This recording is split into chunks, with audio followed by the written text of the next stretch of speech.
Hello everyone, this is CB Smallwood and welcome to Mental Junk Food, where we talk about all things comics, sci-fi, horror, fantasy, pulp culture, and everything in between. And today we're going to be talking about late crowd-funded comics, like really late. And and whatever interesting insights that I can add to that. Now, as I always like to give credit where credit is due, this article comes to you courtesy of bleedingcool.com. So if you want to cut out the middleman and read the article in full, go to bleedingcool.com. Now, having said that, for those of you that are sticking with me, thank you, and let's get started. As the headline says, kick-stopped 37 late crowdfunded comics. Now, before I get into this, I want to point out that the interesting thing about these 37 late crowdfunded comics, they're like epically late. I mean, not a couple months, not a year, not 2 years, but we're looking at like 3, 4, 5, 6 years late or more.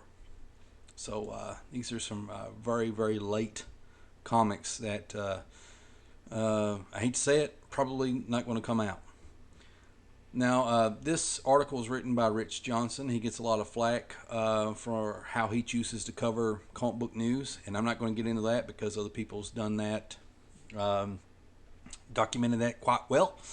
But I thought this article in particular was actually pretty fair. I thought it was fair. I thought it was factual. I could be wrong. The article goes on to say, every now and then on Bleeding Cool, as well as looking at new projects appearing on crowdfunding services like Kickstarter, Patreon, Indiegogo, and more, we look at the ones that have faltered, have delayed, have not delivered on what they promised, and now this is, in some ways, is part and parcel of the experience. It's not like pre-ordering something. It's all about supporting the creation of something.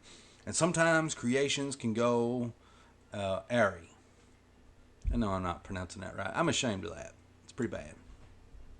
And there's always an element of risk, and fans of certain creators should go in with their eyes open, especially when certain creators have a history of lateness or non-delivery. Still, here are some of the more egregious examples. I mean, I pronounce that, but I can't pronounce this. What's the deal with that? Education. Anyway, right away they get started with this epic one here. Before I get into this, I just want to point out that what I found interesting about this is a Kickstarter by Rob Liefeld for Brigade. It was sometime back in 2013, and I remember vividly that Mark Silvestri did it first. Mark Silvestri of Top Cow Comics, they just pretty much publish fantasy, semi-superhero-ish books. They wanted to steer away from the typical superhero realm and just kind of do more fantasy-based stuff. So when they first did their first comic, Cyberforce, they kind of like, well, let's not do that anymore. Let's go more in the fantasy realm. How can we be more different than everybody else? And so that's how you got books like Witchblade in the Darkness, Aphrodite IX, and all this other stuff. There's a lot more books than that. I've not kept up with anything that Top Cow publishes here lately. Sorry, I'm not really hip.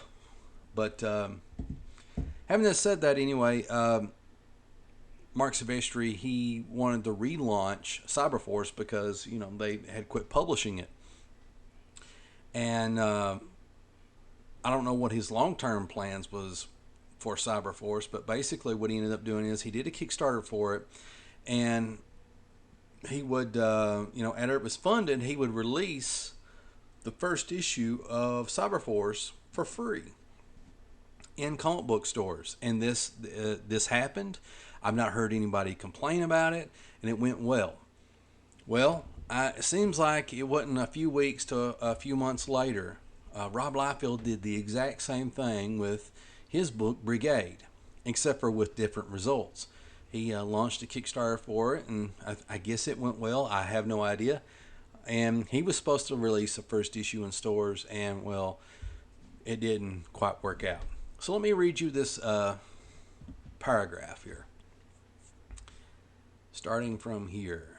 In 2013, comic book writer, artist, publisher, creator of Youngblood and Major X, and co-creator of Cable and Deadpool, Rob Liefeld, crowdfunded an appeal to revive one of the earliest creator-owned comic books, Brigade, on Kickstarter. The plan was to be able to print a large number of issues that he would be able to give away for free. See? I told you guys, I'm remembering this correctly. As well as those who donated to the appeal getting exclusive merch. But that was 6 years ago. Liefeld has made a number of refunds, including very recently, but some, A, don't want a refund, they want what they were promised, and B, some haven't had that refund and they believe was promised to them. When last heard from, he was promising guest stars and a new cover reveal for May 14th. Then on June 8th, it was uploaded shortly saying, book on track to become the single biggest and most important of my career, period. So yeah, nobody has got that free first issue in comic book stores as of yet. And that's where I'll leave off on that. Joe Mandreas, I'm just going to say Joe Mad because I know I am terrible with last names. You know how his name's pronounced. Battle Chasers, Night War, in 2015 as part of the $850,000 Kickstarter for Battle Chasers Night War game from 2015. Joe Mad's comic book Battle Chasers, published by Image Comics Cliffhanger imprint back in the day.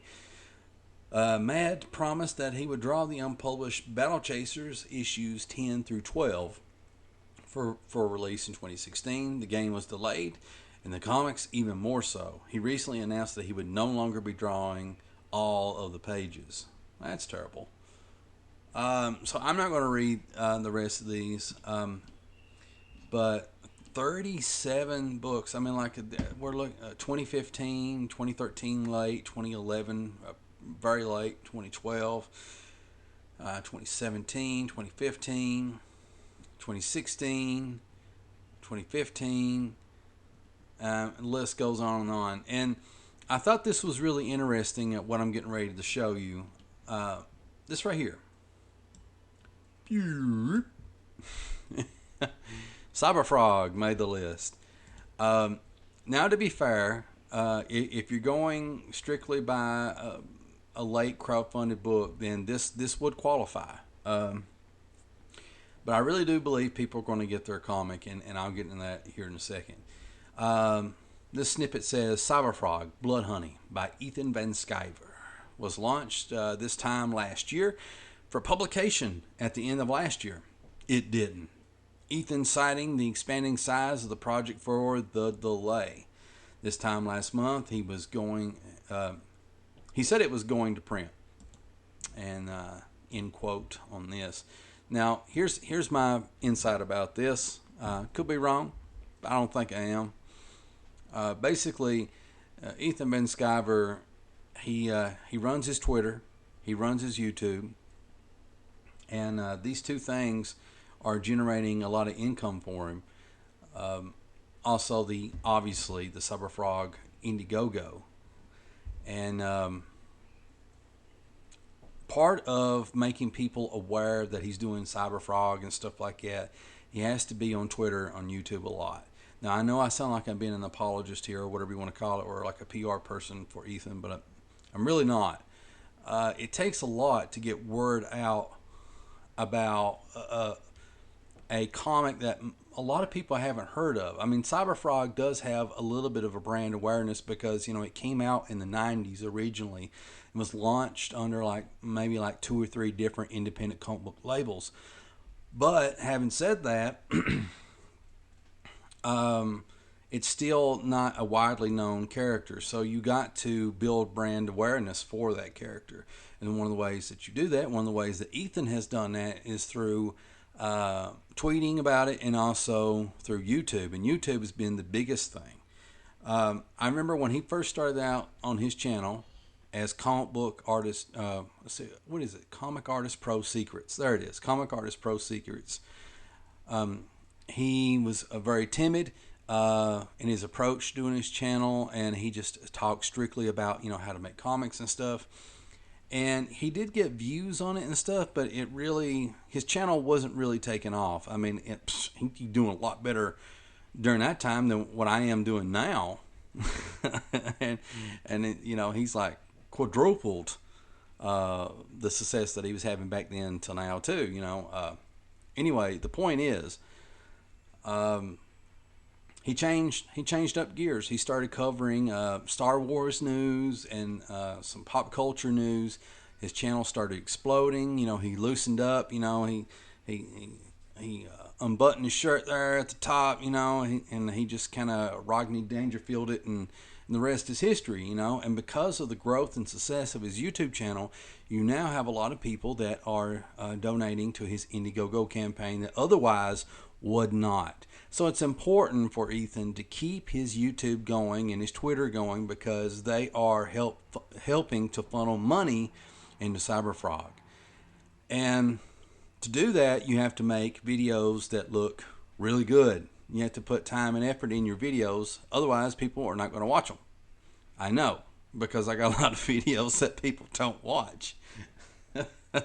And that's part of the reason, the difference between me and Ethan Van Sciver, you know, because you watch any Ethan Van Sciver video and you tell me if he doesn't put maximum effort behind what he's doing, you know, even if it's done low budget, his wit and banter is so on point and so good that it makes up for any lack of quality in the video editing. So anyway, it's important for him to keep doing his YouTube thing, to funnel that money into Cyberfrog, and that takes up a lot of time. So if you're a comic artist trying to draw a comic and write a comic and ink your own comic, plus doing these YouTube videos and staying on top of the latest trends, because you have to do that in order to grow your channel, doing interviews with people and cross promotions with people and stuff like that, and tweeting out a bunch of crap. When you're a one-man army, it takes a lot of time to do all that stuff. So I'm not surprised that it's taking him a lot more time to put this book out. But like, you can go to his YouTube channel, and he has put out all the pages, you know, for people to look at. He's flipped through them all.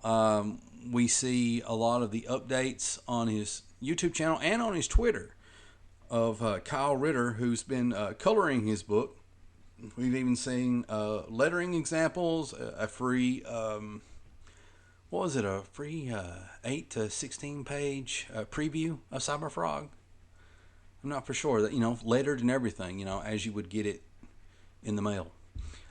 Regardless, I have absolutely no doubt that Cyberfrog is coming. This is not going to be amongst this list of 37. Because, you know, first of all, Ethan he's an experienced veteran in the comic book industry. He's been around for a while. And plus, his experience that's most important is he's been a publisher before. You know, he's put out Cyberfrog before under like 2 or 3 different publishers. So he knows what he's doing. And he's got the book drawn. He's got the book inked. Kyle Ritter is finishing up the colors on it. And right now, Ethan has been writing and getting it lettered. So this thing is on its way. I have no doubt about it. And if it doesn't show up, I would be shocked. So that's pretty much my thoughts on that. I thought that was pretty interesting that they put this in there. But like, to be fair, the title of the article does say 37 late crowdfunding comics. So under that criteria, that is accurate. But the difference between this and pretty much most, if not all, of these books that's on this list, you know, there's a chance that we may not see any of these comics other than Cyberfrog. Anyway, I just thought this was really interesting. If you want to see the full list of all these different books that are late, you can go to bleedingcool.com. Just look up the Kickstock article. Also, if you agree or disagree with me, I'd love to hear about it in the comment section down below. And as always, please remember to like, follow, share, and subscribe to be kept up to date on my latest shenanigans. As always, this is CB Smallwood, and I will see you in the next video. Boop.